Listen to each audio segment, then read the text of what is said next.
being the March wonderful time of the year, I wanted to get a quick video out before the tournament actually starts. And in fact, before Selection Show Sunday happens, that's tonight, and I will hopefully be editing this and getting this out just after. So I am not aware of who got the number ones, and one of my points later will point out that I'm really, really not aware because some crazy stuff that's gone on for the past week. Before I get rolling, though, just a quick word. You see there's 2 videos on this thread. The other video is meant if you've never filled out a bracket before. We got a bunch of friends here in Switzerland that I convinced them fantasy football was a good use of their time, and now I'm trying to say March Madness might be even better. That video kind of walks you through how to do a bracket if you've never done it before and a basic understanding of that. However, this video is a little more focused on some top 5 stories. So this video is definitely for anyone who, well, it's for everybody, but the people who have done brackets before. You don't have to worry about the other one. This one's more for you. And like I said, so these are top 5 threads or stories I think heading into it. I am in no way, shape, or form going to try and give you any insight to what I might be thinking. And some of these are things that people are talking about. I just think they're interesting and a few things I've noticed throughout the season. So here we go with my 5.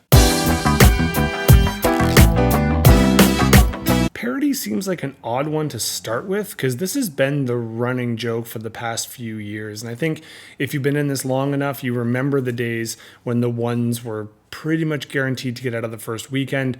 Last week, we had one not even get out of the first game. And it actually has been, I'd say, in the past 10 years, it is not that uncommon that there's at least one number 1 seed that doesn't make it to the Sweet 16. They still tend to, but that kind of throw things in a little bit. And I think this really just kind of alludes to a few of the things that I'm going to be talking about in my top 5 is the kind of the changing of the game a little bit. We can say that sometimes it's the transfer portals, which weirdly enough also open tomorrow, where teams, if you're out of it, the kids can start applying to transfer. There's no penalty, there's much less of a penalty than there used to be. There's always the teams known as like kind of the blue bloods, the Dukes, UNCs of the world. Now there's kind of the new bloods, which I guess UConn falls into.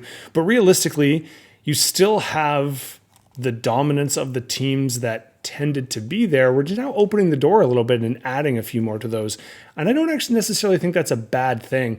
I think it's just anytime there's change, there's going to be some people who are more or less upset about it. I'll get to a group of those people in one of my other ones. But I think for the parity, the one thing that's nice about this, there's really no bracket that is too sensational. I mean, if you look at last year and who made the Final Four, it was one of the 2 years I think we've ever had where nobody actually picked the champion.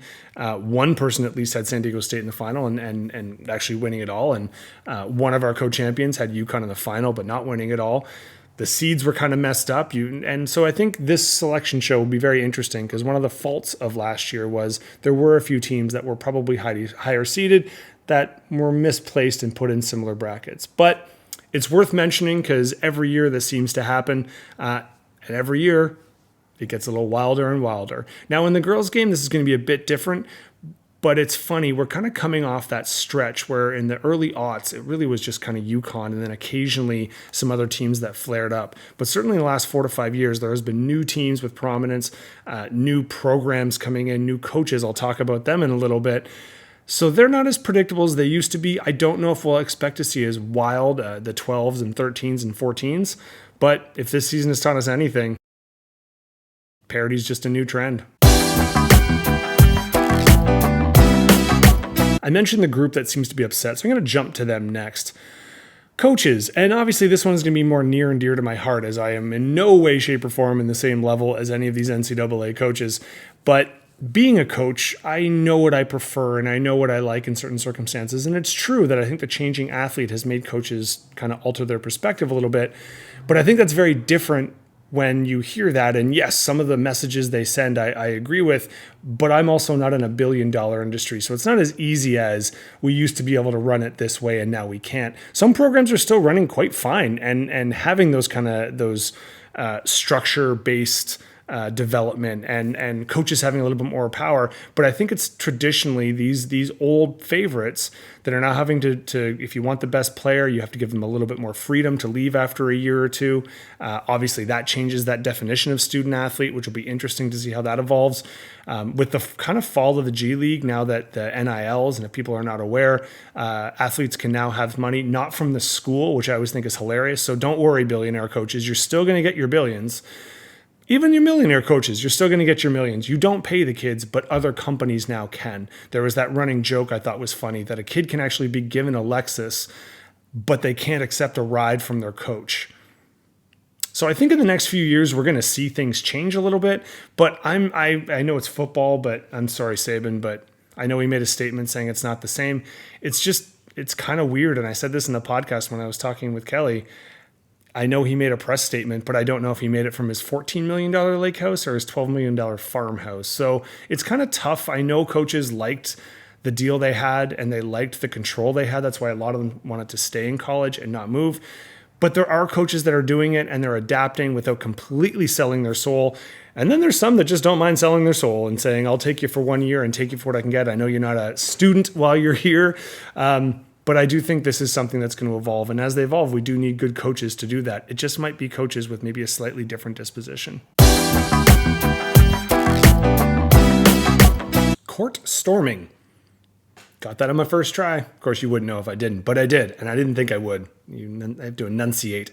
This has been actually a theme this year. This might be weird if you've only really watched a lot of professional and not a lot of college, but it's quite common in college that if you are the road team and you are the favorites and you lose, you got to find your way off the court. Now, the drunk university kids that come to greet you often aren't out to hurt you, but this year we did have a couple instances, but they're kind of weird ones. If you're watching Duke, now, fair enough, I'm about to bash Filipowski because it turns out he's the Duke player that claimed he got hit and possibly hurt by the court stormers. Now, it came out because you got to remember, you're being recorded, like on cameras and stuff. He might have leaned into the contact and he might not have been that hurt. He was trying to kind of make a point.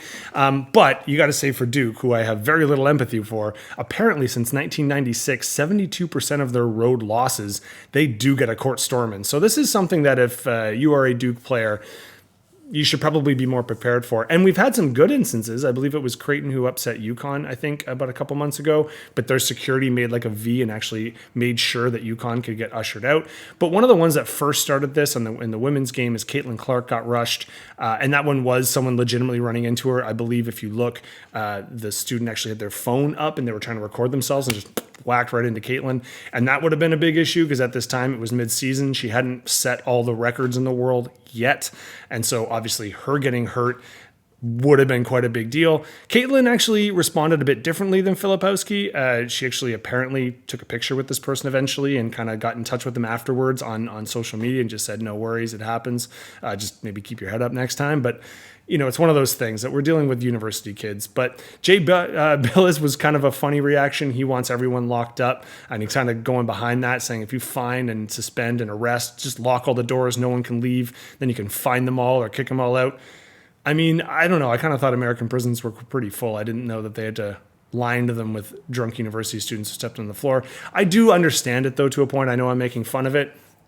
Put this in the category of something that I think if it didn't already exist and we just started doing it now, it would be outlawed and they would never allow it. We're only allowing it because it's grandfathered in. It's because it's something that people have done. And most people have an experience in their life when they've run on the field while they're in university for their home team. For mine, it's when I actually lost my ID for the first time. I was up on a goal post and apparently my pockets were not as secure as I thought. But that was a lesson learned for me that, it's not only just the players that can get harmed or hurt by court storming. But it'll be interesting to see because we don't necessarily have home games, so you don't see it as much in the tournament. But it might be a subplot people want to pay attention to. Coming into this year's tournament, we have some new rivalries. Now, I could talk. So again, Filipowski and UNC, the trip heard round, at least Carolina. That only fuels, but we know Duke UNC, and we've known it for years. There's kind of a nice little budding one, and I know at least one person in our pool is very interested in ISU and Houston. ISU has been that thorn in Houston's side, and if Houston was this perennial favorite, like a Kansas, it probably wouldn't be as prominent because Houston really does want to be the show right now and they want to be one of the programs in a really, really tough conference. ISU's been super pesky for them this year. Now, it won't count if they go back next year and ISU goes into the tub here, but That's an interesting one. I think where we've seen a lot of newer ones, even we saw them in the tournament, the conference final for the women's side. We saw a really interesting one with Stanford and USC. They may have even switched spots slightly. Stanford's been a top 3, top 4, and as high as top 2 rated team. They lost in the final to a younger USC team who's given them nothing but problems, but Juju's going to do that to people, even though she didn't have that great of a game. So we saw kind of that friendly rivalry, but that California-based rivalry that didn't really get too physical. The big one, though, absolutely has to be, if you were watching it all, LSU and South Carolina. Now, South Carolina is still undefeated in the women's side. There was the altercation, the fight at the end of the game. So it's going to be interesting to see. I think that there are people that will not be allowed to play at least the first half, if not the entire first game. So when the women's bracket comes out, pay attention to who LSU and South Carolina are playing. Now, the reason why this is so heated is South Carolina is undefeated in the regular season, but LSU is the defending champion. And then to kick it back to one of my comments about coaches and how you can actually run a program properly, you got Don Staley, who clearly has a control of the South Carolina team. They play fantastic. They don't know, they had a flip of stars this year, and yet they still are hanging on and dominating in a lot of ways. She made a very nice and very stern statement about how she's disappointed, embarrassed, and they apologize, and they're going to right the ship, but they're going to do it internally. Then we had drunk Uncle Kim, or Aunt Kim, for LSU, who I guess is considered a Karen. I don't really know. I'm not a young kid. I don't really know if you can just throw out those bits. I mentioned the drunk aunt because honestly, that used to be the stigma of someone that says crazy things and dresses outlandishly and gets kicked out of school sometimes for, go look up her role in Baylor. I'll let you do your own research. But she is the defending champion as a coach. Of course, she'd rather have seen Carolina challenge another one of her players. She wished someone tried to hit Angel Reese instead because she thought that would have been a better result. Sometimes you put a microphone in front of people's faces and you're going to get what you get. It does kind of help the rivalry in general. The other rivalry I was going to mention, though, is kind of Caitlin Clark versus the world on this one. Some people love her. In fact, I'd say most. But obviously, unfortunately, if you're going to be a female athlete in America, you have to constantly defend why you're a female athlete in America. So there are certainly people who will be vested in her breaking all these records and then falling on her face. Now, Iowa is not the favorite, but they've been playing great. They do rely on the shooting, though, and teams in March Madness that don't have an answer inside, and they did lose one of their big post players from last year because, if you remember, they did make the final against LSU. But all eyes will certainly be on her because she's just crushed the record book. And, when you set the standard and you are the standard, then people are going to watch. So a lot of interesting threads coming into this year's tourney. This is my last one, and actually I had something else planned, but then this past couple days happened, and I normally have a good handle on who is what and who's going to win their conference tournaments.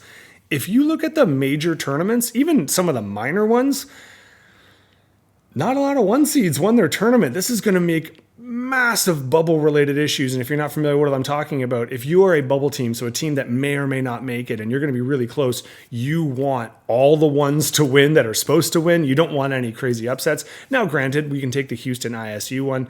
ISU was going to make the tournament, so was Houston. So the fact that ISU won, that just might change the number in front of them. And that could be exciting for those who are hoping for a potential, I think, first ever number 1 seed, maybe.